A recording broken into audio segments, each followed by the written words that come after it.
ನಮಸ್ಕಾರ. ಜನಧ್ವನಿ ವಾಹಿನಿಗೆ ಸ್ವಾಗತ. ನಾನು ಶಿವಪ್ರಸಾದ್ SB, ಇತಿಹಾಸ ಸಹ ಪ್ರಾಧ್ಯಾಪಕರು, ಸರ್ಕಾರಿ ಕಲಾ ಕಾಲೇಜು, ಚಿತ್ರದುರ್ಗ. ಈ ಹಿಂದಿನ 3 ಸಂಚಿಕೆಗಳಲ್ಲಿ ಸ್ಪರ್ಧಾತ್ಮಕ ಪರೀಕ್ಷೆಗಳಿಗೆ ಭಾರತದ ಇತಿಹಾಸ ಮತ್ತು ಅದರ ವಿವಿಧ ವಿಭಾಗಗಳು ಮತ್ತು ಪ್ರತಿಯೊಂದು ಭಾಗದಲ್ಲಿ ಬರಬಹುದಾದಂಥ ಅಧ್ಯಾಯಗಳು ಅಥವಾ ಟಾಪಿಕ್ಗಳು ಮತ್ತು ಅದರಲ್ಲಿ ಬರಬಹುದಾದಂತಹ ಸಬ್ ಟಾಪಿಕ್ಗಳ ಬಗ್ಗೆ ನಾನು ನಿಮ್ಮ ಜೊತೆ ಮಾತಾಡಿದ್ದೆ. ಈ ಎಲ್ಲದಕ್ಕಿಂತ ಮುಖ್ಯವಾಗಿ ನಮಗೆ ಸ್ಪರ್ಧಾತ್ಮಕ ಪರೀಕ್ಷೆಗಳನ್ನು ಅಟೆಂಡ್ ಮಾಡ್ತಾ ಇರಬೇಕಾದ್ರೆ ನಮಗೆ ಅತ್ಯಂತ ಉಪಯುಕ್ತ ಅನಿಸೋದು ಯಾವುದು ಅಂದರೆ, ಯಾವ ರೀತಿ ನಾವು ಸಿದ್ಧತೆ ಆಗ್ತೀವಿ ಅನ್ನೋದು. ಎರಡನೇದಾಗಿ, ಪರೀಕ್ಷೆಯಲ್ಲಿ ಆ ಪ್ರಶ್ನೆಗಳನ್ನು ನೋಡಿದಾಗ ಯಾವ ರೀತಿ ನಾವು ಅದನ್ನು ಸಾಲ್ವ್ ಮಾಡೋದು, ಅದಕ್ಕೆ ಉತ್ತರ ಯಾವ ರೀತಿ ಕಂಡುಕೊಳ್ಳೋದು ಅನ್ನೋದು, ಈ ಎರಡೂ ಕೂಡ ಮುಖ್ಯ ಆಗುತ್ತೆ. ಕಳೆದ 3 ಸಂಚಿಕೆಯಲ್ಲಿ ನಾನು ನಿಮ್ಮ ಜೊತೆ ಯಾವ ರೀತಿ ಸಿದ್ಧತೆ ಮಾಡ್ಕೊಳ್ಬಹುದು, ಅಂದರೆ ಯಾವ ರೀತಿಯ ಟಾಪಿಕ್ಗಳನ್ನು, ಸಬ್ ಟಾಪಿಕ್ಗಳನ್ನು ಕವರ್ ಮಾಡಿಕೊಂಡು ಸಿದ್ಧತೆ ಮಾಡ್ಕೊಳ್ಬಹುದು ಅನ್ನೋದ್ರ ಬಗ್ಗೆ ನಾನು ಮಾತಾಡಿದ್ದೆ. ಈ ಒಂದು ಸಂಚಿಕೆಯಲ್ಲಿ ಇತಿಹಾಸ ವಿಷಯಕ್ಕೆ ಸಂಬಂಧಪಟ್ಟಂತೆ ಪ್ರಶ್ನೆಗಳ ಸ್ವರೂಪ ಯಾವ ರೀತಿ ಇರುತ್ತೆ, ದ ನೇಚರ್ ಆಫ್ ಕ್ವಶನ್ಸ್, ಪ್ರಶ್ನೆಗಳ ಸ್ವರೂಪ ಯಾವ ರೀತಿ ಇರುತ್ತೆ, ಯಾವ್ಯಾವ ಥರದಲ್ಲಿ ಪ್ರಶ್ನೆಗಳು ಬರ್ತವೆ, ಯಾವ ಥರದ ಪ್ರಶ್ನೆಗಳನ್ನು ಉತ್ತರಿಸೋದಕ್ಕೆ ಯಾವ ರೀತಿಯ ಟೆಕ್ನಿಕ್ಗಳು ಅಥವಾ ತಂತ್ರಗಳನ್ನು ಬಳಕೆ ಮಾಡೋದು ಸೂಕ್ತ ಅನಿಸುತ್ತೆ ಅನ್ನೋದನ್ನ ನಾನು ನಿಮ್ಮ ಜೊತೆ ಹಂಚ್ಕೊಳ್ತೇನೆ. ಈಗ ಮೊದಲನೇದಾಗಿ ನಾವು ಆಬ್ಜೆಕ್ಟಿವ್ ಕ್ವಶನ್ಸ್ ಅಥವಾ ಮಲ್ಟಿಪಲ್ ಚಾಯ್ಸ್ ಕ್ವಶನ್ಸ್, ವಸ್ತುನಿಷ್ಠ ಮಾದರಿ ಪ್ರಶ್ನೆಗಳು ಅಂತ ಏನು ಹೇಳ್ತೀವಿ. ಅಂದರೆ ಒಂದು ಪ್ರಶ್ನೆ, ಅದರ ಕೆಳಗೆ 4 ಅಥವಾ 5 ಆಯ್ಕೆಗಳು ಇರ್ತಕ್ಕಂಥ ಮಾದರಿ ಪ್ರಶ್ನೆಗಳೇನಿರ್ತವೆ, ಆ ಪ್ರಶ್ನೆಗಳನ್ನು ಇತಿಹಾಸ ವಿಷಯಕ್ಕೆ ಸಂಬಂಧಪಟ್ಟಂತೆ ಆ ರೀತಿ ಪ್ರಶ್ನೆಗಳನ್ನು ರೂಪಿಸಬೇಕಾದ್ರೆ ಅದರಲ್ಲಿ ಸುಮಾರು 4-5 ರೀತಿಯ ಪ್ರಶ್ನೆಗಳನ್ನು ಹುಟ್ಟುಹಾಕ್ಬೋದು. ಒಂದೊಂದಾಗಿ ಹೇಳ್ತಾ ಹೋಗ್ತೀನಿ. ಮೊದಲು ಪ್ರಶ್ನೆಗಳು ಯಾವ ರೀತಿ ಇರುತ್ತೆ ಅನ್ನೋದನ್ನು ಗಮನಿಸೋಣ. ಅದಾದಮೇಲೆ ಆಯಾ ರೀತಿಯ ಪ್ರಶ್ನೆಗಳಿಗೆ ಯಾವ ರೀತಿ ಉತ್ತರಗಳನ್ನು ನಾವು ಪಡ್ಕೊಳ್ಬಹುದು, ಯಾವ ರೀತಿ ನಾವು ಅದನ್ನು ತಂತ್ರಗಳನ್ನು ಬಳಸಬಹುದು ಅನ್ನೋದನ್ನು ಹೇಳ್ತಾ ಹೋಗ್ತೀನಿ. ಮೊದಲನೇದಾಗಿ ಸರಳ ಪ್ರಶ್ನೆಗಳು ಅಥವಾ ನೇರ ಆಯ್ಕೆ ಮಾದರಿ ಪ್ರಶ್ನೆಗಳು, ಸಿಂಗಲ್ ಸೆಲೆಕ್ಷನ್ ಚಾಯ್ಸ್ ಕ್ವಶನ್ಸ್, ನೇರ ಆಯ್ಕೆ ಮಾದರಿ ಪ್ರಶ್ನೆಗಳು ಅಥವಾ ಡೈರೆಕ್ಟ್ ಕ್ವಶನ್ಸ್ ಅಥವಾ ನೇರ ಆಯ್ಕೆ ಮಾದರಿ ಪ್ರಶ್ನೆಗಳು ಅಂತ ನಾವು ಕರಿಬೋದು. ಅಂದರೆ ಯಾವ ರೀತಿ ಇರುತ್ತೆ, ಒಂದು ಪ್ರಶ್ನೆ ಇರುತ್ತೆ, ಅದರ ಕೆಳಗೆ ನೇರವಾಗಿ 4 ಉತ್ತರಗಳನ್ನು ಕೊಟ್ಟಿರ್ತಾರೆ. ಉದಾಹರಣೆಗೆ, ನಳಂದ ವಿಶ್ವವಿದ್ಯಾಲಯವು ಯಾರ ಅವಧಿಯಲ್ಲಿ ಸ್ಥಾಪನೆಯಾಯಿತು? ಆಯ್ಕೆ 1, 1ನೇ ಕುಮಾರಗುಪ್ತ, 2ನೇ ಕುಮಾರಗುಪ್ತ, ಹರ್ಷವರ್ಧನ, ಪ್ರಭಾಕರ ವರ್ಧನ. ಅಂದರೆ ಒಂದು ಪ್ರಶ್ನೆ ನೇರವಾಗಿರುತ್ತೆ, ಉತ್ತರಗಳು ಅದಕ್ಕೆ ನೇರವಾಗಿರುತ್ತೆ. ಇವನ್ನು ನಾವು ನೇರ ಆಯ್ಕೆಯ ಅಥವಾ ಸರಳ ಆಯ್ಕೆಯ ಮಾದರಿ ಪ್ರಶ್ನೆಗಳು ಅಂತ ನಾವು ಹೇಳ್ತೇವೆ. ಸಿಂಪಲ್ ಚಾಯ್ಸ್ ಕ್ವಶನ್ಸ್ ಅಥವಾ ಸಿಂಗಲ್ ಚಾಯ್ಸ್ ಕ್ವಶನ್ಸ್, ಒಂದು ಪ್ರಶ್ನೆ ನೇರವಾಗಿರುತ್ತೆ, ಉತ್ತರ ಸಹ ಅದಕ್ಕೆ ನೇರವಾಗಿ ಒಂದು ಪದ ಅಥವಾ ಅದರಲ್ಲಿರ್ತಕ್ಕಂಥ ಒಂದು ಆಯ್ಕೆಯನ್ನು ನೇರವಾಗಿ ಮಾಡಬೇಕಾಗತ್ತೆ.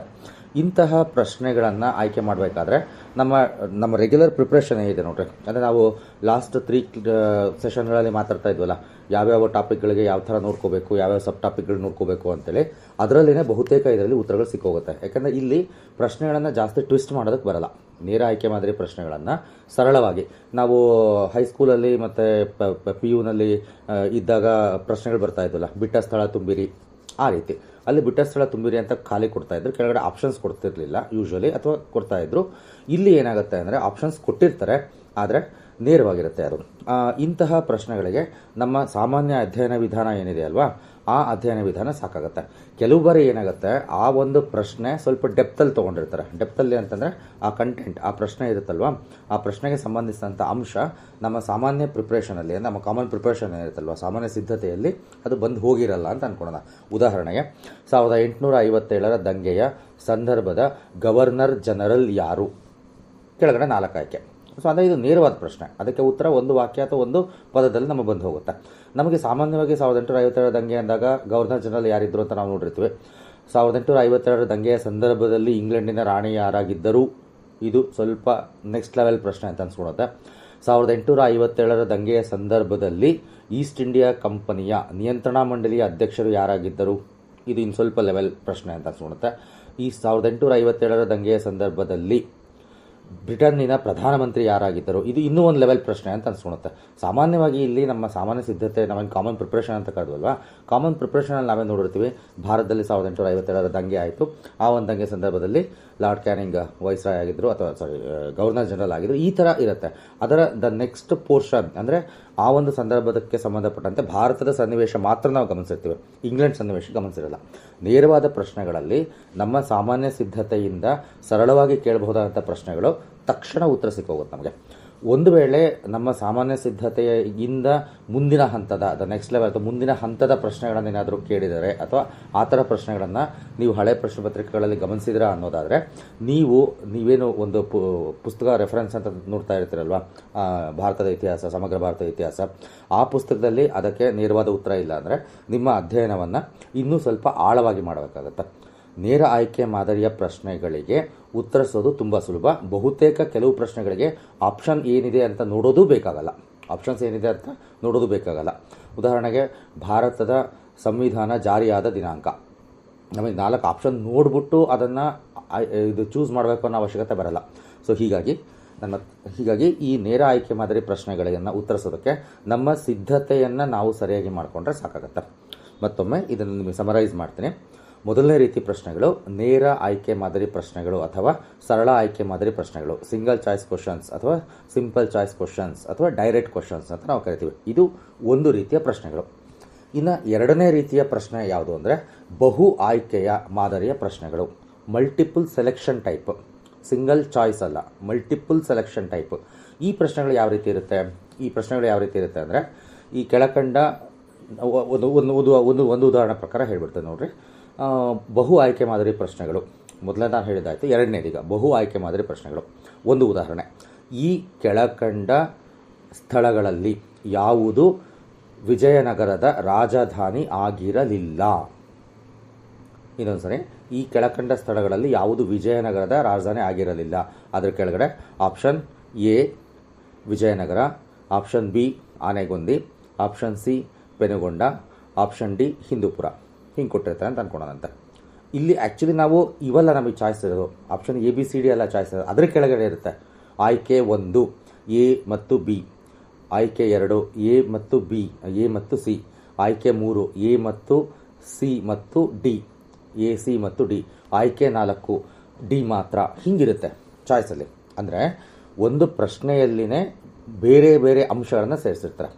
ವಿಜಯನಗರದ ರಾಜಧಾನಿ ಯಾವುದಾಗಿರಲಿಲ್ಲ ಅನ್ನೋದಕ್ಕೆ ಅವ್ರು ಮತ್ತೆ 1 2 3 4 ಅಂತ ಕೊಟ್ಟು ಆಪ್ಷನ್ ಎ ಬಿ ಸಿ ಡಿನಲ್ಲಿ 1 ಮತ್ತು 2, 1 ಮತ್ತು 3, 3 ಮತ್ತು 4 ಈ ಥರ ಕೊಟ್ಟಿರ್ತಾರೆ. ಇದನ್ನು ನಾವು ಮಲ್ಟಿಪಲ್ ಸೆಲೆಕ್ಷನ್ ಚಾಯ್ಸ್ ಕ್ವಶನ್ಸ್ ಅಂತ ಕರಿತೀವಿ. ಅಥವಾ ಇನ್ನೊಂದು ಉದಾಹರಣೆ ತಗೊಳ್ಳೋಂಥ ದಕ್ಷಿಣ ಆಫ್ರಿಕಾದಲ್ಲಿ ಗಾಂಧೀಜಿಯವರ ಚಟುವಟಿಕೆಗಳಿಗೆ ಸಂಬಂಧಪಟ್ಟಂತೆ ಕೆಳಗಿನ ಯಾವ ಹೇಳಿಕೆಗಳು ಸರಿಯಾಗಿವೆ? 1 2 3 ಹೇಳಿಕೆಗಳು ಕೊಟ್ಟಿರ್ತಾರೆ. ಅದರ ಕೆಳಗಡೆ ಆಪ್ಷನ್ಸ್ ಇರುತ್ತೆ 1 ಮಾತ್ರ, 2 ಮಾತ್ರ, 1 ಮತ್ತು 3 ಮಾತ್ರ, ಮೇಲಿನ ಎಲ್ಲವೂ ಸರಿಯಾಗಿವೆ. ಈ ರೀತಿ ಇವನ್ನು ನಾವು ಮಲ್ಟಿಪಲ್ ಚಾಯ್ಸ್ ಕ್ವಶನ್ಸ್ ಅಂತ ಕರಿತೀವಿ. ಬಹುತೇಕ ಈ ಥರದ ಪ್ರಶ್ನೆಗಳಿಗೆ, ಈ ಸಿಂಗಲ್ ಚಾಯ್ಸ್ ನಮಗೆ ಅರ್ಥ ಆಯ್ತಲ್ವ ಈಗ, ಈ ಮಲ್ಟಿಪಲ್ ಸೆಲೆಕ್ಷನ್ ಟೈಪ್ ಅಥವಾ ಮಲ್ಟಿಪಲ್ ಬಹು ಆಯ್ಕೆ ಮಾದರಿ ಪ್ರಶ್ನೆಗಳಿಗೆ ನಾವು ವಿಷಯದ ಸಿದ್ಧತೆಯಲ್ಲಿ ಸ್ವಲ್ಪ ಮಟ್ಟಿನ ಆಳವಾದಂಥ ಪ್ರಿಪ್ರೇಷನ್ ತೊಗೋಬೇಕಾಗಿರುತ್ತೆ. ಒಂದು ಸಿದ್ಧತೆ ಕಡೆನಲ್ಲಿ ನಾನು ಫಸ್ಟೇ ಹೇಳಿದೆ ನಿಮಗೆ 2 ರೀತಿಯಲ್ಲಿ ನಾವು ಇದು ನೋಡಬೇಕಾಗುತ್ತೆ ಅಂತ. ಒಂದು ಸಿದ್ಧತೆ, ಇನ್ನೊಂದು ಪ್ರೆಸೆಂಟೇಷನ್, ಅಂದರೆ ಪರೀಕ್ಷೆ ನಾವನ್ನು ಯಾವ ರೀತಿ ವ್ಯಕ್ತಪಡಿಸ್ತೀವಿ ಅನ್ನೋದು. ಸೊ ಸಿದ್ಧತೆಯಲ್ಲಿ ಸ್ವಲ್ಪ ಮಟ್ಟಿನ ಎಚ್ಚರಿಕೆ ಬೇಕಾಗುತ್ತೆ, ಅಂದರೆ ಸ್ವಲ್ಪ ಆಳವಾಗಿ ಇನ್ನೂ ಹೆಚ್ಚಿನ ಮಾಹಿತಿ ತೊಗೋಬೇಕಾಗುತ್ತೆ ಒಂದು. ಎರಡನೇದು, ಈ ಥರದ ಪ್ರಶ್ನೆಗಳನ್ನು ನಾವು ಉತ್ತರಿಸಬೇಕಾದ್ರೆ ಎಲಿಮಿನೇಷನ್ ಮೆಥಡ್ ಅಥವಾ ನಾವು ತೆಗೆದುಹಾಕೋ ವಿಧಾನವನ್ನು ನಾವಿಲ್ಲಿ ಬಳಸ್ಕೊಳ್ಬೋದು. ಎಕ್ಸಾಂಪಲ್, ನಮಗೆ ಅದರಲ್ಲಿ ಖಂಡಿತವಾಗಿ ಗೊತ್ತಿರತಕ್ಕಂಥದ್ದು ಏನಿದೆ ಅಲ್ವಾ. ಈಗ ಮೊದಲನೇ ಪ್ರಶ್ನೆ ತಗೊಂಡ್ರೆ ನಾನು ಹೇಳಿದ್ದು, ವಿಜಯನಗರದ ಈ ಕೆಳಕಂಡವುಗಳಲ್ಲಿ ವಿಜಯನಗರದ ರಾಜಧಾನಿ ಯಾವುದು ಆಗಿರಲಿಲ್ಲ? ಪ್ರಶ್ನೆ ಸರಿಯಾಗಿ ಗಮನಿಸಬಹುದು. ಆಗಿರಲಿಲ್ಲ ಅಲ್ಲಿ ನಮಗೆ ಒಂದನೇದು ವಿಜಯನಗರ ಅಂತ ಇತ್ತು. ಸೊ ಒಂದನೇದು ಆಗಿತ್ತು. ಆಯ್ಕೆಗಳಿಗೆ ಬರೋಣ ಅಂತ. ಎ ಬಿ ಸಿ ಡಿ 4 ಆಯ್ಕೆ ಇದ್ದಾವೆ. ಈ ಆಯ್ಕೆಗಳಲ್ಲಿ 1 ಅಂತ ಎಲ್ಲೆಲ್ಲಿರುತ್ತೋ ಅದು ಸರಿಯಾದ ಉತ್ತರ ಆಗಿರೋದು ಸಾಧ್ಯ ಇಲ್ಲ ಅಲ್ವಾ. ಯಾಕೆಂದರೆ ವಿಜಯನಗರದ ರಾಜಧಾನಿ ವಿಜಯನಗರ ಆಗಿತ್ತು, ಹಾಗಾಗಿ 1 ಅನ್ನೋದು ಸರಿಯಾದ ಉತ್ತರ ಆಗಿರೋಕ್ಕೆ ಸಾಧ್ಯ ಇಲ್ಲ. ಒಂದು ವೇಳೆ ಅಂಥ ಆಯ್ಕೆಗಳು 1 ಮತ್ತು 4 ಅಂತಿದ್ದರೆ 1 ಮತ್ತು 4 ಯಾವುದೇ ಕಾರಣಕ್ಕೂ ಅಲ್ಲ, ತೆಗೆದುಬಿಡ್ರಿ. ಇನ್ನು ಬಿ 3 ಮತ್ತು 4ನೇ ಚಾಯ್ಸ್ ಏನಿರುತ್ತಲ್ವ ಅವು ನೋಡ್ತಾ ಹೋಗ್ರಿ. ಅಂದರೆ ನಮಗೆ ಎಷ್ಟು ಗೊತ್ತೋ ಅವುಗಳ ಆಧಾರದಲ್ಲಿ option A B C D ಏನಿರ್ತಾವಲ್ವ ಅದರಲ್ಲಿ ತೆಗೆದು ಹಾಕೋದನ್ನು ಮಾಡಬೇಕಾಗುತ್ತೆ. ಇನ್ನು ಉಳಿದಿರೋದರಲ್ಲಿ ಸ್ವಲ್ಪ ಆ ವಿಷಯದ ಬಗ್ಗೆ ನೆನಪು ಮಾಡಿಕೊಂಡು ಉತ್ತರಿಸಬೇಕಾಗತ್ತೆ. ಸೊ ನೇರ ಆಯ್ಕೆ ಮಾದರಿಯಲ್ಲಿ ಜಾಸ್ತಿ ಟ್ವಿಸ್ಟ್ ಮಾಡೋಕ್ಕೆ ಬರಲ್ಲ, ಆದರೆ ಆಳವಾಗಿರೋ ವಿಷಯದಿಂದ ಪ್ರಶ್ನೆಗಳನ್ನು ತೆಗಿಬಹುದು. ಎರಡನೇ ರೀತಿ ಅಂದರೆ ಬಹು ಆಯ್ಕೆ ಮಾದರಿ ಪ್ರಶ್ನೆಗಳಲ್ಲಿ ನಾವು ತೀರಾ ಆಳವಾದ ಅಧ್ಯಯನ ಮಾಡಿದ್ರೂ ಸಹ ಒಂದು ವೇಳೆ ಪ್ರಶ್ನೆಗಳು ನಮಗೆ ಕನ್ಫ್ಯೂಸ್ ಆಗೋ ಥರ ಗಲಿಬಿಲಿ ಮಾಡೋ ಥರ ಇದ್ದರೂ ಸಹ ನಾವು ಸಮಾಧಾನವಾಗಿ ಅಲ್ಲಿ ಎಲಿಮಿನೇಷನ್ ಮತ್ತು ಸೆಲೆಕ್ಷನ್ 2 ವಿಧಾನಗಳನ್ನು ನಾವಿಲ್ಲಿ ಬಳಸ್ಕೊಳ್ಬೋದು. ಸೆಲೆಕ್ಷನ್ ಅಂದರೆ ಇದು ಖಂಡಿತವಾಗಿ ಉತ್ತರ ಆಗಿರುತ್ತೆ ಅನ್ನೋದು ಸೆಲೆಕ್ಷನ್. ಎಲಿಮಿನೇಷನ್ ಅಂದರೆ ಇದು ಖಂಡಿತ ಉತ್ತರ ಆಗಿರಲ್ಲ ಅನ್ನೋದು. ಈ ರೀತಿ ಮಾಡೋದ್ರಿಂದ 4 ಆಪ್ಷನ್ಗಳಲ್ಲಿ 1 ಅಥವಾ 2 ತೆಗಿಬೋದು. ಅಥವಾ ಕೆಲವು ಸಾರಿ ಏನಾಗುತ್ತೆ, ಈ ಥರದ ಮಾದರಿಯಲ್ಲಿ ನಾವು 3 ಆಪ್ಷನ್ಗಳನ್ನು ಅಥವಾ ತೆಗೆದುಹಾಕೋದು ಅಥವಾ ಸೆಲೆಕ್ಟ್ ಮಾಡೋದ್ರ ಮುಖಾಂತರ ಸರಿಯಾದ ಉತ್ತರವನ್ನು ಕಂಡುಕೊಳ್ಬಹುದಾಗಿರುತ್ತೆ. ಮಲ್ಟಿಪಲ್ ಸೆಲೆಕ್ಷನ್ ಟೈಪ್ ಪ್ರಶ್ನೆಗಳನ್ನು ಉತ್ತರಿಸಬೇಕಾದ್ರೆ ನಾವು ಎಲಿಮಿನೇಷನ್ ಮತ್ತು ಸೆಲೆಕ್ಷನ್ ಈ ವಿಧಾನಗಳನ್ನು ಅನುಸರಿಸಬೇಕಾಗುತ್ತೆ. ಇನ್ನು 3ನೇ ಮಾದರಿ ಪ್ರಶ್ನೆಗಳನ್ನ ಗಮನಿಸೋದು ಯಾವುದು ಅಂದರೆ ಹೊಂದಿಸಿ ಬರೆಯುವ ಮಾದರಿ ಪ್ರಶ್ನೆಗಳು. ಹೊಂದಿಸಿ ಬರೆಯಿರಿ ಮಾದರಿ ಪ್ರಶ್ನೆಗಳು ಪಟ್ಟಿ 1 ಮತ್ತು ಪಟ್ಟಿ 2 ಅಂತ 2 ಕೊಡ್ತಾರೆ. ಒಂದು ಪಟ್ಟಿ 1ರಲ್ಲಿ ABCD ಅಂತ ಕೊಟ್ಟಿರಬಹುದು, ಪಟ್ಟಿ B-ನಲ್ಲಿ 1 2 3 4 ಅಂತ ಕೊಟ್ಟಿರ್ಬೋದು. ಕೆಳಗಡೆ ಸರಿಯಾದ ಉತ್ತರ A1 B4 C3 D2 ಈ ಥರ ಕೊಟ್ಟಿರ್ತಾರೆ. ಈ ಬಹು ಆಯ್ಕೆ ಮಾದರಿ ಪ್ರಶ್ನೆಗಳು ಏನು ಈ ಹೊಂದಿಸಿ ಬರೆಯಿರಿ ಮಾದರಿ ಪ್ರಶ್ನೆಗಳಿಗೆ ಉತ್ತರವನ್ನು ನಾವು ಆಪ್ಷನ್ಸನ್ನೇ ತೊಗೋಬೇಕಾಗುತ್ತೆ. ಅಲ್ಲಿ ಏನಾಗುತ್ತೆ, ನಮಗೆ ಹೊಂದಿಸಿ ಬರೆಯಿರಿ ಅಂತ ನಮಗೆ ಖಾಲಿ ಕೊಟ್ಟಾಗ ಎಗೆ ಯಾವುದು ಬೇಕಾದರೂ ಆಗಿರ್ಬೋದು, ಬಿಗೆ ಯಾವ್ದು ಬೇಕಾದರೂ ಆಗಿರ್ಬೋದು, ಸಿಗೆ ಯಾವ್ದು ಬೇಕಾದ್ರೂ ಆಗಿರ್ಬೋದು. ಸಾಮಾನ್ಯವಾಗಿ ಆಪ್ಷನ್ ಇಲ್ಲ ಅಂದಾಗ ಈ ಮ್ಯಾಚಿಂಗ್ ಟೈಪ್ ಪ್ರಶ್ನೆಗಳು ನಮಗೆ ಮಲ್ಟಿಪಲ್ ಚಾಯ್ಸಲ್ಲಿ ಬಂದಾಗ ನಮಗೊಂದು ಅನುಕೂಲ ಇರುತ್ತೆ. ಏನು ಅಂತಂದರೆ ನಮಗೆ ಅದರಲ್ಲಿ ಖಂಡಿತವಾಗಿ ಗೊತ್ತಿರತಕ್ಕಂತಹ ಒಂದು ಕಾಂಬಿನೇಷನ್ ಯಾವುದಿರುತ್ತೆ ನೋಡ್ರಿ. ಎಕ್ಸಾಂಪಲ್, ಕೆಳಕಂಡ ಪತ್ರಿಕೆಗಳನ್ನು ಮತ್ತು ಅವುಗಳ ಪ್ರಕಾಶಕರನ್ನು ಹೊಂದಿಸಿ ಬರೆಯಿರಿ ಅಂತ ಇರುತ್ತೆ ಅನ್ಕೊಳ್ಳೋಂಥ. ಈ ಕಡೆ option A Kesari, option B Navajeevan, option C commonwealth, option D Harijan 4 ಪತ್ರಿಕೆಗಳ ಹೆಸರು. ಈ ಕಡೆ option A Gandhi, option B Tilak, ಹೀಗೆ ಕೊಟ್ಟಿರ್ತಾರೆ. ಈಗ ನಮಗೆ ಇಲ್ಲಿ ನೋಡಿದಾಗ ಕನ್ಫರ್ಮಾಗಿ ಗೊತ್ತಾಗುತ್ತೆ ನಮಗೆ ಕೇಸರಿ ಪತ್ರಿಕೆಯನ್ನು ಹೊರಡಿಸಿದಂಥವ್ರು ಆಪ್ಷನ್ ಬಿ ಅಂದರೆ ಆಪ್ಷನ್ ಪಟ್ಟಿ 1ರಲ್ಲಿ ಏನಲ್ಲಿರ್ತಕ್ಕಂತಹ ಕೇಸರಿ ಪತ್ರಿಕೆಯನ್ನು ಹೊರಡಿಸಿರೋದಕ್ಕೆ ಸರಿಯಾದ ಉತ್ತರ ಪಟ್ಟಿ B-ನಲ್ಲಿ 2ರಲ್ಲಿರ್ತಕ್ಕಂಥ ತಿಲಕ್ ಅಂತ. ಇಲ್ಲಿ ಆಪ್ಷನ್ ನಾವು ತೊಗೋಬೇಕು, ಆಪ್ಷನ್ ನೋಡಬೇಕು. ಅಲ್ಲಿ ಎಗೆ 2 ಅಂತ ಯಾವುದಿರುತ್ತೋ ಅವನ್ನ ಮಾತ್ರ ಉಳಿಸ್ಕೊಳ್ರಿ, ಇನ್ನು ಉಳಿದ್ರವನ್ನ ತೆಗೆದುಬಿಡಿ. ಬಹುತೇಕ ಈ ಥರ ಮಾಡೋದ್ರಿಂದ 2 ಆಪ್ಷನ್ಸ್ ಅಲ್ಲೇ ಎಲಿಮಿನೇಟ್ ಆಗುತ್ತೆ. ಕೆಲವು ಸರಿ ಏನಾಗುತ್ತೆ, ತುಂಬ ಸರಳವಾಗಿರೋ ಪ್ರಶ್ನೆಗಳು ಅಂದರೆ ಪೊಲೀಸ್ ಕಾನ್ಸ್ಟೇಬಲ್ SDA ಲೆವೆಲ್ ಪ್ರಶ್ನೆಗಳಲ್ಲಿ ಪೂರ್ತಿಯಾಗಿ ಜಂಬ್ಲಿಂಗ್ ಮಾಡಿರ್ತಾರೆ. ಯಾವುದಾದ್ರೂ ಒಂದು ಸರಿಯಾದ ಉತ್ತರ ನಮಗೆ ಕನ್ಫರ್ಮಾಗಿ ಗೊತ್ತಿದ್ರೂ ಕೂಡ ಸರಿಯಾದಂತಹ ಕಾಂಬಿನೇಷನ್ ನಾವು ಪಡ್ಕೊಳ್ಬೋದು. ಇನ್ನು ಉಳಿದಿರೋ 3 ನಮಗೆ ಗೊತ್ತಿಲ್ಲ ಅಂದರೂ ಕೂಡ ನಾವು ಅದನ್ನು ವರ್ಕೌಟ್ ಮಾಡ್ಬೋದು. ಅಥವಾ 2 ಗೊತ್ತಿತ್ತು ಅಂತಂದರೆ ಸರಿಸುಮಾರು ಸರಿಯಾದಂಥ ಉತ್ತರವನ್ನು, ಇನ್ನೂ 2 ಗೊತ್ತಿಲ್ಲ ಅಂದರೂ ಸಹ ಸರಿಸುಮಾರಾಗಿ ಸರಿಯಾದಂಥ ಉತ್ತರವನ್ನು ನಾವು ಪಡ್ಕೊಳ್ಬೇಕಾಗತ್ತೆ. ಅಂದರೆ ಇಲ್ಲಿ ಈ ಥರದ ಪ್ರಶ್ನೆಗಳನ್ನೇ ಸಿದ್ಧತೆ ಮಾಡ್ಕೊಳ್ಬೇಕಾದ್ರೆ ನಾವು ಇತಿಹಾಸ ವಿಷಯಕ್ಕೆ ಸಂಬಂಧಪಟ್ಟಂತೆ ಯಾವುದೇ ಟಾಪಿಕ್ಗಳನ್ನು ಕೈಬಿಟ್ಟಿರಬಾರ್ದು. ನಾನು ಲಾಸ್ಟ್ 3 ಸೆಷನ್ಗಳಲ್ಲಿ ಮಾತಾಡ್ಕೊಂತ ನಿಮ್ಮ ಹತ್ರ ಹೇಳಿದ್ದೆ, ಪ್ರಾಚೀನ ಭಾರತದಲ್ಲಿ ಯಾವ್ಯಾವ ಟಾಪಿಕ್ ಬರುತ್ತೆ, ಮಿಡಿವಲ್ ಮಧ್ಯಕಾಲೀನ, ಆಧುನಿಕ ಮತ್ತು ಸ್ವಾತಂತ್ರ್ಯ ಹೋರಾಟ ಯಾವ್ಯಾವ ಅಂಶಗಳು ಬರುತ್ತೆ, ಮತ್ತು ಅದರ ಸಬ್ ಟಾಪಿಕ್ಕು ಮೈಕ್ರೋ ಟಾಪಿಕ್ಸ್ ಏನು ಬರ್ತವೆ ಅಂತ ನಿಮ್ಮ ಜೊತೆ ಹೇಳ್ತಾ ಹೋಗಿದ್ದೆ. ನೀವು ಹಳೆ ಪ್ರಶ್ನೆ ಪತ್ರಿಕೆಗಳನ್ನು ನೋಡ್ತಾ ಇರ್ಬೇಕಾದ್ರೆ ಆ ಟಾಪಿಕ್ಗಳನ್ನು ನೀವನ್ನ ಇನ್ನು ಆ್ಯಡ್ ಮಾಡ್ಕೊಳ್ತಾ ಹೋಗ್ಬೋದು. ನೀವು ನಿಮ್ಮ ಗಮನಕ್ಕೆ ಬಂದವನ್ನ ಆ್ಯಡ್ ಮಾಡ್ತಾ ಹೋಗ್ಬೋದು. ಇದರಲ್ಲಿ ಯಾವುದೇ ಒಂದು ಟಾಪಿಕನ್ನು ಕೂಡ ಬಿಡದಂತೆ ಎಲ್ಲವನ್ನೂ ಕೂಡ ಸಾಧಾರಣವಾಗಿ ಓದ್ಕೊಂಡ್ರೂ ಕೂಡ ಇಂಥ ಪ್ರಶ್ನೆಗಳನ್ನು ಉತ್ತರಿಸೋಕೆ ಸಾಧ್ಯ ಆಗುತ್ತೆ. ಬಹುತೇಕ ಇದರಲ್ಲಿ ಕಂಟೆಂಟ್ ಭಾಳ ಕಾಣುತ್ತೆ ನಮಗೆ, ಆದರೆ ಇವಕ್ಕೆ ಸರಿ ಉತ್ತರವನ್ನು ಹುಡುಕೋದಕ್ಕೆ ಎಲ್ಲವೂ ಕೂಡ ಗೊತ್ತಿರಲೇಬೇಕು ಅಂತೇನಿಲ್ಲ. ಒಂದಷ್ಟು ಗೊತ್ತಿದ್ರೂ ಸಹ ನಾವು ಸರಿಯಾದ ಉತ್ತರವನ್ನು ಪತ್ತೆ ಹಚ್ಚಬಹುದಾಗಿರುತ್ತೆ. ಯಾವುದರಲ್ಲಿ? ಹೊಂದಿಸಿ ಬರೆಯಿರಿ ಮಾದರಿ ಪ್ರಶ್ನೆಗಳಲ್ಲಿ. ಇದು 3ನೇ ಥರದ ಪ್ರಶ್ನೆ, ಹೊಂದಿಸಿ ಬರೆಯಿರಿ ಮಾದರಿ ಪ್ರಶ್ನೆಗಳು. ಅಂದರೆ ನಮಗೆ ಆ ವಿಷಯ ಏನು ಅನ್ನೋದು ನಮಗೆ ಗೊತ್ತಿರಬೇಕು. ಪಟ್ಟಿ 1ರಲ್ಲಿರೋದು ಯಾವುದು, ಪಟ್ಟಿ 2ರಲ್ಲಿರೋದು ಯಾವುದು ಅನ್ನೋದನ್ನ ಅರ್ಥ ಮಾಡ್ಕೊಳ್ಳೋಷ್ಟು ನಾವು ಅಧ್ಯಯನ ಮಾಡಿರಬೇಕಾಗತ್ತೆ. ಇನ್ನು 4ನೇ ಥರದ ಪ್ರಶ್ನೆಗಳು ಯಾವುದು ಅಂತಂದರೆ ಹೇಳಿಕೆ ಮತ್ತು ಸಮರ್ಥನೆ ಮಾದರಿ ಪ್ರಶ್ನೆಗಳು ಅಂತ. ಹೇಳಿಕೆ ಮತ್ತು ಸಮರ್ಥನೆ ಮಾದರಿ ಪ್ರಶ್ನೆಗಳು. ಉದಾಹರಣೆಗೆ ಒಂದು ಎಕ್ಸಾಂಪಲ್ ತೊಗೊಳುತ್ತೆ. ಗಾಂಧೀಜಿಯವರು ಅಸಹಕಾರ ಚಳವಳಿಯನ್ನು ನಿಲ್ಲಿಸಿದರು. ಹೇಳಿಕೆ: ಗಾಂಧೀಜಿಯವರು ಅಸಹಕಾರ ಚಳವಳಿಯನ್ನು ನಿಲ್ಲಿಸಿದರು. ಸಮರ್ಥನೆ: ಚೌರಿ ಚೌರ ಘಟನೆಯಿಂದ ಅವರು ಮನನೊಂದರು. ಹೇಳಿಕೆ ಮತ್ತು ಸಮರ್ಥನೆ. ಇಲ್ಲಿ ಯಾವ ಥರ ಆಗುತ್ತೆ? ಇವಾಗ ಕೆಳಗೆ ಆಪ್ಷನ್ ಇರುತ್ತೆ, ಹೇಳಿಕೆ ಸರಿಯಾಗಿದೆ ಮತ್ತು ಸಮರ್ಥನೆ ಅದಕ್ಕೆ ಸರಿಯಾದ ಕಾರಣವಾಗಿದೆ. 2ನೇ ಆಪ್ಷನ್, ಹೇಳಿಕೆ ಸರಿಯಾಗಿದೆ ಆದರೆ ಸಮರ್ಥನೆ ಅದಕ್ಕೆ ಸರಿಯಾದ ಕಾರಣವಲ್ಲ. ಹೇಳಿಕೆ 3, ಹೇಳಿಕೆ ಸರಿಯಾಗಿದೆ, ಸಮರ್ಥನೆ ತಪ್ಪಾಗಿದೆ. ಆಪ್ಷನ್ 4, ಹೇಳಿಕೆ ತಪ್ಪಾಗಿದೆ, ಸಮರ್ಥನೆ ಸರಿಯಾಗಿದೆ ಅಥವಾ ಸಮರ್ಥನೆ ತಪ್ಪಾಗಿದೆ. ಈ ಥರ ಏನೋ ಒಂದಿರುತ್ತೆ. ಅಂದರೆ ನಾವಿಲ್ಲಿ ಏನು ಮಾಡಬೇಕು, 2ಕ್ಕೆ ಸಂಬಂಧಪಟ್ಟಂತಹ ಲಿಂಕ್, ಒಂದು ಕನೆಕ್ಷನ್ ಇದೆ ಅಲ್ವಾ, ಆ ಟಾಪಿಕನ್ನು ನಾವಲ್ಲಿ ತೊಗೋಬೇಕಾಗುತ್ತೆ. ಫಸ್ಟು ನಾವು ಮಾಡಬೇಕಾಗಿರೋದು ಹೇಳಿಕೆ ಮತ್ತು ಸಮರ್ಥನೆ ಯಾವ ಟಾಪಿಕ್ಕಿಗೆ ಸಂಬಂಧ ಬರುತ್ತೆ ಅನ್ನೋದು ನಾವು ಫಸ್ಟ್ ಐಡೆಂಟಿಫೈ ಮಾಡ್ಕೋಬೇಕು. ಈಗ ನಾನು ಕೊಟ್ಟಂಥ ಉದಾಹರಣೆಯಲ್ಲಿ ಗಾಂಧೀಜಿಯವರು ಭಾರತದಲ್ಲಿ ನಡೆಸಿದ ಸ್ವಾತಂತ್ರ್ಯ ಹೋರಾಟ, ಈ ಟಾಪಿಕ್ಕಿಗೆ ಸಂಬಂಧಪಟ್ಟಂತೆ ಈ ಹೇಳಿಕೆಗಳು ಬರ್ತವೆ. ಗಾಂಧೀಜಿಯವರು ಭಾರತದಲ್ಲಿ ನಡೆಸಿದ, ನಾನು ಬರೀ ಗಾಂಧೀಜಿ ಅಷ್ಟೇ ಹೇಳ್ತಾ ಇಲ್ಲ, ನಾನು ನಿಮಗೆ ಗಾಂಧೀಜಿಯವರ ಸ್ವಾತಂತ್ರ್ಯ ಹೋರಾಟ ಅದನ್ನೂ ಹೇಳ್ತಾ ಇಲ್ಲ. ಗಾಂಧೀಜಿಯವರು ದಕ್ಷಿಣ ಆಫ್ರಿಕಾದಲ್ಲೂ ಇದ್ದರೂ ನಾನು ಲಾಸ್ಟ್ ಸೆಷನಲ್ಲಿ ಮಾತಾಡ್ತಾ ನಿಮಗೆ ಹೇಳಿದೆ, ಗಾಂಧೀಜಿ ಅಂತ ಬಂದಾಗ ಅವ್ರ ಬಗ್ಗೆ ಯಾವ ರೀತಿ ಅಧ್ಯಯನ ಮಾಡಬೇಕು ಅಂತ. ಗಾಂಧೀಜಿ ಅವರ ಜೀವನ, ಅವರ ವ್ಯಕ್ತಿತ್ವ, ಅವರ ಹೇಳಿಕೆಗಳು, ಘೋಷಣೆಗಳು, ದಕ್ಷಿಣ ಆಫ್ರಿಕಾದಲ್ಲಿ ಗಾಂಧೀಜಿಯವರ ಚಟುವಟಿಕೆಗಳು, ದಕ್ಷಿಣ ಭಾರತದಲ್ಲಿ ಗಾಂಧೀಜಿಯವರ ಚಟುವಟಿಕೆಗಳು, ಗಾಂಧೀಜಿ ಮತ್ತು ಕಾಂಗ್ರೆಸ್, ಗಾಂಧೀಜಿ ಮತ್ತು ಹರಿಜನೋದ್ಧಾರ, ಈ ರೀತಿ ಇವು ಸಬ್ ಟಾಪಿಕ್ಸ್ ಅಂತ ನಾವು ಕರಿತೀವಿ. ಈ ಹೇಳಿಕೆ ಮತ್ತು ಸಮರ್ಥನೆ ಮಾದರಿ ಪ್ರಶ್ನೆಗಳನ್ನು ನಾವು ಗಮನಿಸಬೇಕಾದಾಗ ಅದು ಮೊದಲು ಯಾವ ಟಾಪಿಕ್ಗೆ ಸಂಬಂಧ ಬರುತ್ತೆ ಅನ್ನೋದನ್ನು ನಾವು ಅರ್ಥ ಮಾಡ್ಕೋಬೇಕು. ಅರ್ಥ ಮಾಡಿಕೊಂಡು ಅದಾದ ಮೇಲೆ ಆ ಹೇಳಿಕೆಗಳು ಮತ್ತು ಸಮರ್ಥನೆಗಳು ಐತಿಹಾಸಿಕವಾಗಿ ಅಥವಾ ನಮ್ಮ ಒಂದು ಅಧ್ಯಯನ ವಿಧಾನದಲ್ಲಿ ಅಧ್ಯಯನ ಮಾಡ್ತಾ ಇರಬೇಕಾದ್ರೆ ನಾವು ಗಮನಿಸಿದಂತೆ ಸರಿಯಾಗಿದ್ದಾವ ಅನ್ನೋದನ್ನು ನಾವು ಅಲ್ಲಿ ನೋಡಬೇಕಾಗತ್ತೆ. ಇನ್ನೊಂದು ಉದಾಹರಣೆ ಕೊಟ್ಟ ಬಹುಶಃ ನಿಮಗೆ ಇದು ಕ್ಲಿಯರ್ ಆಗಬಹುದು ಅನಿಸುತ್ತೆ. ಅಶೋಕನು, ಒಂದು ಪ್ರಾಚೀನ ಭಾರತದ ಉದಾಹರಣೆ ಕೊಡ್ತೇನೆ. ಹೇಳಿಕೆ: ಅಶೋಕನು ಧರ್ಮ ಮಹಾಮಾತ್ರರನ್ನು ನೇಮಿಸಿದನು. ಹೇಳಿಕೆ. ಸಮರ್ಥನೆ: ಧರ್ಮ ಮಹಾಮಾತ್ರರು ಕಂದಾಯ ವಸೂಲಿಯನ್ನು ಸಮರ್ಪಕವಾಗಿ ಮಾಡುತ್ತಿದ್ದರು. ಇನ್ನೊಂದ್ಸಲ. ಹೇಳಿಕೆ: ಅಶೋಕನು ಧರ್ಮ ಮಹಾಮಾತ್ರರನ್ನು ನೇಮಿಸಿದನು. ಸಮರ್ಥನೆ: ಧರ್ಮ ಮಹಾಮಾತ್ರರು ಕಂದಾಯವನ್ನು ಸರಿಯಾಗಿ ವಸೂಲಿ ಮಾಡುತ್ತಿದ್ದರು. ಸೊ ಇದು ಟಾಪಿಕ್ ಯಾವುದು ಅಂದರೆ ಅಶೋಕನ ಆಡಳಿತ. ಇದು ಅಶೋಕ ಅಷ್ಟೇ ಅಲ್ಲ, ಅಶೋಕನ ಆಡಳಿತ. ಈಗ ಆ ಹೇಳಿಕೆಗಳನ್ನು ಕೂಲಂಕಷ ಗಮನಿಸುತ್ತೆ. ಅಶೋಕನು ಧರ್ಮ ಮಹಾಮಾತ್ರರನ್ನು ನೇಮಿಸಿದನು, ಸರಿಯಾಗಿದೆ. ಎರಡನೇ ಪಾರ್ಟಿಗೆ ಬರೋಣಂತೆ. ಅಶೋಕನು ಈ ಧರ್ಮ ಮಹಾಮಾತ್ರರು ಕಂದಾಯವನ್ನು ಸರಿಯಾಗಿ ಸಂಗ್ರಹಿಸುತ್ತಿದ್ದರು. ಈ ಸ್ಟೇಟ್ಮೆಂಟೇ ತಪ್ಪಾಗಿದೆ. ಧರ್ಮ ಮಹಾಮಾತ್ರರ ಕೆಲಸ ಇದ್ದಿದ್ದು ಧರ್ಮವನ್ನು ರಕ್ಷಣೆ ಮಾಡೋದು, ಧರ್ಮವನ್ನು ಸರಿಯಾದ ಧರ್ಮದ ಹಾದಿಯಲ್ಲಿ ಜನಗಳು ಧರ್ಮದ ಹಾದಿಯಲ್ಲಿ ಸರಿಯಾಗಿ ನಡೀತಾ ಇದ್ದಾರಾ ಇಲ್ವಾ ಅನ್ನೋದನ್ನ ಗಮನಿಸೋದಕ್ಕೋಸ್ಕರ ಅಶೋಕ ಅವರನ್ನು ನೇಮಿಸಿದ್ದ. ಅಂದರೆ ಇವಾಗ ಇದಕ್ಕೆ ಉತ್ತರ ಏನಾಗುತ್ತೆ?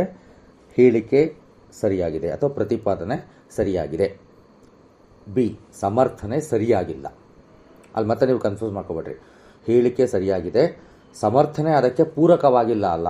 ಎರಡನೇ ಸ್ಟೇಟ್ಮೆಂಟೇ ರಾಂಗ್ ಆಗಿದೆ. ಅಂದರೆ ಹೇಳಿಕೆ ಸರಿಯಾಗಿದೆ, ಸಮರ್ಥನೆ ತಪ್ಪಾಗಿದೆ.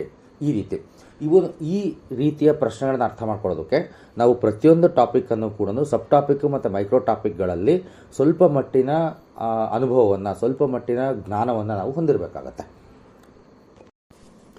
ಮತ್ತೊಂದು ರೀತಿ ಪ್ರಶ್ನೆ ನಾವು ಇತಿಹಾಸ ವಿಷಯದ ಪ್ರಶ್ನೆಗಳಲ್ಲಿ ನಾವು ಗಮನಿಸೋದು ಯಾವುದು ಅಂತಂದರೆ, ಎರಡು ಹೇಳಿಕೆಗಳನ್ನು ನೀಡಲಾಗುತ್ತೆ. ಇಲ್ಲಿ ವ್ಯತ್ಯಾಸ ಅರ್ಥ ಮಾಡ್ಕೊಳ್ರಿ. ನಾನು ಇದಕ್ಕಿಂತ ಮುಂಚೆ ಹೇಳಿದ್ದು ಪ್ರತಿಪಾದನೆ ಮತ್ತು ಸಮರ್ಥನೆ. ಅಂದರೆ ಒಂದು ಸ್ಟೇಟ್ಮೆಂಟ್ ಕೊಡ್ತಾರೆ, ಆ ಸ್ಟೇಟ್ಮೆಂಟ್ಗೆ ಎರಡನೇ ಸ್ಟೇಟ್ಮೆಂಟು ರಿಲೇಟೆಡ್ ಆಗಿದೆಯಾ ಇಲ್ವಾ ಅಂತ ನಾವು ಪತ್ತೆ ಹಚ್ಚೋದು. ಇನ್ನೊಂದು ರೀತಿ ಪ್ರಶ್ನೆ ಯಾವುದು ಅಂತಂದರೆ, ಎರಡು ಹೇಳಿಕೆಗಳನ್ನು ಕೊಡ್ತಾರೆ, ಆ ಎರಡು ಹೇಳಿಕೆಗಳು ಸರಿಯಾಗಿದ್ದಾವ ಇಲ್ವಾ ಅಂತ ಇಂಡಿಪೆಂಡೆಂಟಾಗಿ ನಾವು ಪತ್ತೆ ಹಚ್ಚಿದ್ರೆ ಸಾಕಾಗುತ್ತೆ. ಉದಾಹರಣೆಗೆ ಹೇಳಿಕೆ 1, ಗಾಂಧೀಜಿಯವರು ಕಾಮನ್ವೆಲ್ತ್ ಪತ್ರಿಕೆಯನ್ನು ಆರಂಭಿಸಿದರು. ಹೇಳಿಕೆ 1, ಗಾಂಧೀಜಿಯವರು ಕಾಮನ್ವೆಲ್ತ್ ಪತ್ರಿಕೆಯನ್ನು ಆರಂಭಿಸಿದರು. ಹೇಳಿಕೆ 2, ಗಾಂಧೀಜಿಯವರು ಹರಿಜನರ ಉದ್ಧಾರಕ್ಕಾಗಿ ಶ್ರಮಿಸಿದರು. ಎರಡು ಹೇಳಿಕೆಗಳು. ಇಲ್ಲಿ ಒಂದಕ್ಕೊಂದಕ್ಕೆ ರಿಲೇಷನ್ ಇರಬೇಕು ಅಂತೇನಿಲ್ಲ. ಗಮನಿಸಿ, ಹೇಳಿಕೆ ಮತ್ತು ಸಮರ್ಥನೆ ಅಥವಾ ಪ್ರತಿಪಾದನೆ ಮತ್ತು ಸಮರ್ಥನೆ ಅಂತ ಎರಡು ಸ್ಟೇಟ್ಮೆಂಟ್ ಬಂದಾಗ ಆ ಎರಡೂ ಹೇಳಿಕೆಗಳಿಗೆ ಸಂಬಂಧ ಇದೆಯಾ ಅಂತ ನಾವು ಹುಡುಕಬೇಕಾಗತ್ತೆ. ಈ ರೀತಿಯ ಪ್ರಶ್ನೆಗಳು ಅಂದರೆ ಹೇಳಿಕೆ 1, ಹೇಳಿಕೆ 2 ಅಂತ ಬಂದಾಗ ನಾವು ಅವುಗಳ ಮಧ್ಯೆ ಸಂಬಂಧವನ್ನು ಹುಡುಕುವ ಅವಶ್ಯಕತೆ ಇಲ್ಲ. ಆ ಎರಡೂ ಸರಿಯಾಗಿದ್ದಾವ ತಪ್ಪಾಗಿದ್ದಾವ ಅಂತ ನಾವು ನೋಡಿದ್ರೆ ಸಾಕಾಗುತ್ತೆ. ಈಗ ನಾನು ಕೊಟ್ಟಂಥ ಉದಾಹರಣೆಯಲ್ಲಿ ಗಾಂಧೀಜಿಯವರು ಕಾಮನ್ವೆಲ್ತ್ ಪತ್ರಿಕೆಯನ್ನು ಹೊರಡಿಸಿದರು, ಅದು ತಪ್ಪು. ಕಾಮನ್ವೆಲ್ತ್ ಪತ್ರಿಕೆಯನ್ನು ಹೊರಡಿಸಿದ್ದು ಆನಿ ಬೆಸೆಂಟ್ ಅವರು. ಹೇಳಿಕೆ 2 ಏನು ಹೇಳಿದ್ವಲ್ಲ, ಹರಿಜನ ಉದ್ಧಾರಕ್ಕಾಗಿ ಶ್ರಮಿಸಿದರು, ಅದು ಸರಿಯಾಗಿದೆ. ಅಂದರೆ ಅಲ್ಲಿ ಆಯ್ಕೆ ಯಾವ ಥರ ಇರುತ್ತೆ, ಈ ಪ್ರಶ್ನೆಗಳಿಗೆ ಆಯ್ಕೆ ಯಾವ ಥರ ಇರುತ್ತೆ ಅಂದರೆ ಹೇಳಿಕೆ 1 ಮತ್ತು 2 ಎರಡೂ ಸರಿಯಾಗಿದೆ, ಹೇಳಿಕೆ 1 ಮತ್ತು 2 ಎರಡೂ ತಪ್ಪಾಗಿದೆ, ಹೇಳಿಕೆ 1 ಸರಿಯಾಗಿದೆ, ಹೇಳಿಕೆ 2 ತಪ್ಪಾಗಿದೆ, ಹೇಳಿಕೆ 1 ತಪ್ಪಾಗಿದೆ, ಹೇಳಿಕೆ 2 ಸರಿಯಾಗಿದೆ. ಈ ಥರ ಆಪ್ಷನ್ ಇರುತ್ತೆ. ಸೊ ಡಿಫ್ರೆನ್ಸ್ ನಿಮಗೆ ಅರ್ಥ ಆಗ್ತದೆ ಅನಿಸುತ್ತೆ. ಹೇಳಿಕೆ ಮತ್ತು ಪ್ರತಿಪಾದನೆಯ ಒಂದು ವಿಷಯದ ಪ್ರಶ್ನೆಗಳಲ್ಲಿ ಎರಡರ ಮಧ್ಯದ ಸಂಬಂಧಗಳನ್ನು ಹುಡುಕೋದಕ್ಕೆ ನಾವು ಪ್ರಯತ್ನ ಪಡ್ತೀವಿ. ಹೇಳಿಕೆ 1 ಮತ್ತು ಹೇಳಿಕೆ 2 ಮಾದರಿ ಪ್ರಶ್ನೆಗಳಲ್ಲಿ ನಾವು ಎರಡು ವಾಕ್ಯಗಳ ನಡುವೆ, ಎರಡು ಹೇಳಿಕೆಗಳ ಮಧ್ಯೆ ಸಂಬಂಧವನ್ನು ಹುಡುಕಲ್ಲ. ಆ ಎರಡೂ ಸ್ವತಂತ್ರವಾಗಿ ಸರಿಯಾಗಿದ್ದಾವೆ ತಪ್ಪಾಗಿದ್ದಾವ ಅನ್ನೋದನ್ನ ನಾವು ಅಲ್ಲಿ ಗಮನಿಸ್ತೇವೆ. ಈಗ ನಾನು ಕೊಟ್ಟಂಥ ಉದಾಹರಣೆ ಏನಿದೆ ಅದಕ್ಕೆ ಸರಿಯಾದಂಥ ಉತ್ತರ ಹೇಳಿಕೆ 1 ತಪ್ಪಾಗಿದೆ, ಹೇಳಿಕೆ 2 ಸರಿಯಾಗಿದೆ ಅಷ್ಟೇ. ಆ ಎರಡರ ಮಧ್ಯೆ ಸಂಬಂಧ ಏನಿದೆ ಅನ್ನೋದು ನಾವಲ್ಲಿ ಗಮನಿಸೋದಿಲ್ಲ. ಸಂಬಂಧ ಏನಿದೆ ಅನ್ನೋದು ನಾವು ಗಮನಿಸೋದಿಲ್ಲ. ಹೇಳಿಕೆ ಮತ್ತು ಪ್ರತಿಪಾದನೆಯಲ್ಲಿ ಗಮನಿಸ್ತೇವೆ. ಆಯಿತಾ? ಇದನ್ನು ಹೊರತುಪಡಿಸಿ ಮತ್ತೊಂದು ರೀತಿ ಪ್ರಶ್ನೆ ಇತಿಹಾಸಕ್ಕೆ ಸಂಬಂಧಪಟ್ಟಂತೆ ಬಹುತೇಕ ಇನ್ನೊಂದು ಮಾದರಿ ಯಾವುದು ಅಂದರೆ ಕಾಲಾನುಕ್ರಮದಲ್ಲಿ ಜೋಡಿಸಿ ಒಂದು 4 ಘಟನೆಗಳನ್ನು ಕೊಡಬಹುದು. ಒಂದು ಉದಾಹರಣೆ ತಗೊಳ್ತೇನೆ ಅದಕ್ಕೆ. ಸ್ವಾತಂತ್ರ್ಯ ಹೋರಾಟದಲ್ಲಿ ಈ ಕೆಳಕಂಡ ಘಟನೆಗಳನ್ನು ಕಾಲಾನುಕ್ರಮದಲ್ಲಿ ಗುರುತಿಸಿ. ಆಪ್ಷನ್ 1 ಅಲ್ಲ ಅದು. 1 ಭಾರತ ರಾಷ್ಟ್ರೀಯ ಕಾಂಗ್ರೆಸ್ ಸ್ಥಾಪನೆ, 2 1852 ದಂಗೆ, ಸಿಪಾಯಿ ದಂಗೆ, 2 ಸಿಪಾಯಿ ದಂಗೆ, 3 ಗಾಂಧೀಜಿಯವರ ಜನನ, 4 ಯಾವ್ದು ಹೇಳೋಣ, ಜಲಿಯನ್ ವಾಲಾಬಾಗ್ ದುರಂತ. ಹಿಂಗೆ ಅಂದ್ಕೊಳ್ರಿ. ಯಾವ್ಯಾವುದು ನಾನು ಫಸ್ಟ್ ಹೇಳಿದ್ದು ಭಾರತ ರಾಷ್ಟ್ರೀಯ ಕಾಂಗ್ರೆಸ್ನ ಸ್ಥಾಪನೆ, ಎರಡನೇದು ಸಿಪಾಯಿ ದಂಗೆ, ಮೂರನೇದು ಗಾಂಧೀಜಿಯವರ ಜನನ, ನಾಲ್ಕನೇದು ಜಲಿಯನ್ ವಾಲಾಬಾಗ್ ದುರಂತ. ನಾವಿಲ್ಲಿ ಏನು ಮಾಡಬೇಕು, ಕಾಲಾನುಕ್ರಮದಲ್ಲಿ ಜೋಡಿಸಿ ಅಂತ ಇರೋದ್ರಿಂದಾಗಿ ನಾವನ್ನ ಗಮನಿಸಬೇಕು. ಫಸ್ಟಲ್ಲಿ ಕೆಲವು ಸಾರಿ ಈ ಪ್ರಶ್ನೆಗಳಲ್ಲಿ ಕಾಲಾನುಕ್ರಮದ ಪ್ರಶ್ನೆಗಳಲ್ಲಿ ಟ್ವಿಸ್ಟ್ ಮಾಡಿ, ನಾವೇನು ಸ್ವಲ್ಪ ಟಫ್ ಅಂತ ಕೇಳ್ತೀರೋ, ಟ್ವಿಸ್ಟ್ ಮಾಡಬಹುದಂಥ ಸಾಧ್ಯತೆ ಒಂದೇ ಇರೋದು, ಅನುಕ್ರಮವಾಗಿ ಅಥವಾ ಇಳಿಕೆಯಾಗಿ ಅಂತ ಕೇಳ್ಬೋದು. ಪ್ರಶ್ನೆ ಸರಿಯಾಗಿ ಗಮನಿಸಿ. ಕಾಲಾನುಕ್ರಮದಲ್ಲಿ ಜೋಡಿಸಿ ಅಂದರೆ ದಟ್ ಈಸ್ ಅಂಡರ್ಸ್ಟುಡ್, ಅನುಕ್ರಮವಾಗಿ ಜೋಡಿಸಿ ಅಂತ. ಇಳಿಕೆ ಕ್ರಮದಲ್ಲಿ ಜೋಡಿಸಿ ಅಂತಂದರೆ ಲಾಸ್ಟಿಗಾಗಿದ್ದನ್ನು ಫಸ್ಟ್ ತೊಗೋಬೇಕಾಗುತ್ತೆ. ಈಗ ಇದಕ್ಕೆ ಉತ್ತರ ಯಾವುದಾಗುತ್ತೆ? ಸಿಪಾಯಿ ದಂಗೆ 1857, ಗಾಂಧೀಜಿಯವರ ಜನನ 1869, ಕಾಂಗ್ರೆಸ್ ಸ್ಥಾಪನೆ 1885, ಜಲಿಯನ್ ವಾಲಾಬಾಗ್ ದುರಂತ 1919. ಅಂದರೆ ನಾನು ಕೊಟ್ಟಂಥ ಸೀರೀಸ್ ಪ್ರಕಾರ ಬಂದರೆ ಇದಕ್ಕೆ ಸರಿಯಾದಂತಹ ಉತ್ತರ BCAD, ಈ ಆಯ್ಕೆ ಸರಿಯಾದ ಉತ್ತರ ಆಗಿರುತ್ತೆ. ಸೊ ಹೀಗೆ ಇತಿಹಾಸ ವಿಷಯಕ್ಕೆ ಸಂಬಂಧಪಟ್ಟಂತೆ ಸ್ಪರ್ಧಾತ್ಮಕ ಪರೀಕ್ಷೆಗಳಲ್ಲಿ, ಅದರಲ್ಲೂ ವಸ್ತುನಿಷ್ಠ ಮಾದರಿ ಪ್ರಶ್ನೋತ್ತರ ವಿಧಾನಗಳಲ್ಲಿ ಇತಿಹಾಸಕ್ಕೆ ಸಂಬಂಧಪಟ್ಟಂತೆ ಕೇಳಬಹುದಾದಂತಹ ಪ್ರಶ್ನೆಗಳ ಮಾದರಿಗಳನ್ನು ಮತ್ತೊಂದು ಸಾರಿ ನಿಮ್ಮ ಗಮನಕ್ಕೆ ತರ್ತೀನಿ. ಮೊದಲನೇದು ನೇರ ಆಯ್ಕೆ ಮಾದರಿ ಅಥವಾ ಸರಳ ಆಯ್ಕೆ ಅಥವಾ ಸಿಂಗಲ್ ಚಾಯ್ಸ್ ಕ್ವೆಶನ್ಸ್, ಎರಡನೇದು ಬಹು ಆಯ್ಕೆ ಮಲ್ಟಿಪಲ್ ಚಾಯ್ಸ್ ಕ್ವೆಶನ್ಸ್, ಮೂರನೇದು ಹೊಂದಿಸಿ ಬರೆಯಿರಿ ಮಾದರಿ ಪ್ರಶ್ನೆಗಳು, ನಾಲ್ಕನೇದು ಹೇಳಿಕೆ ಮತ್ತು ಸಮರ್ಥನೆ ಮಾದರಿ ಪ್ರಶ್ನೆಗಳು, ಐದನೇದು ಹೇಳಿಕೆ 1, ಹೇಳಿಕೆ 2 ಮಾದರಿ ಪ್ರಶ್ನೆಗಳು, ಆರನೇದು ಕಾಲಾನುಕ್ರಮದ ಮಾದರಿ ಪ್ರಶ್ನೆಗಳು. ಈ ಪ್ರಶ್ನೆಗಳನ್ನು ನಾವು ಪರೀಕ್ಷಾ ಕೇಂದ್ರದಲ್ಲಿ ಕೂತಿದ್ದಾಗ ಪ್ರಶ್ನೆಯ ಸ್ವರೂಪವನ್ನು ನೋಡಿ ಅದಕ್ಕೆ ತಕ್ಕಂತಹ ತಂತ್ರವನ್ನು ಅಳವಡಿಸಿಕೊಂಡು ಉತ್ತರವನ್ನು ಸುಲಭವಾಗಿ ಕಂಡುಹಿಡಿಯಬಹುದಾಗುತ್ತೆ. ಕೆಲವಕ್ಕೆ ಸೆಲೆಕ್ಷನ್, ಕೆಲವಕ್ಕೆ ಎಲಿಮಿನೇಷನ್, ಕೆಲವಕ್ಕೆ ಸಸ್ಪಿಷನ್ ಅಂತ ಕರಿತೀವಿ. ಇದು ಆಗಿರಲಾರದು, ಇದು ಆಗೋದಕ್ಕೆ ಸಾಧ್ಯ ಇಲ್ಲ, ಈ ರೀತಿ ಅನುಮಾನದ ಆಧಾರದಲ್ಲಿ ಸಹ ನಾವು ABCD ಅನ್ನೋ ಆಯ್ಕೆಗಳಲ್ಲಿ ಉತ್ತರಗಳನ್ನು ಪತ್ತೆ ಹಚ್ಚಬಹುದಾಗಿರುತ್ತೆ. ಮುಂದಿನ ಸಂಚಿಕೆಯಲ್ಲಿ ಮತ್ತಷ್ಟು ವಿಷಯಗಳೊಂದಿಗೆ ನಿಮ್ಮ ಮುಂದೆ ಬರೋದಕ್ಕೆ ನಾನು ಇಷ್ಟಪಡ್ತಿದ್ದೀನಿ. ಅವಕಾಶ ನೀಡಿದಂತಹ ಜನಧ್ವನಿ ವಾಹಿನಿಯ ಎಲ್ಲರಿಗೂ ನಾನು ಧನ್ಯವಾದಗಳನ್ನು ಅರ್ಪಿಸ್ತಾ ಇದ್ದೇನೆ.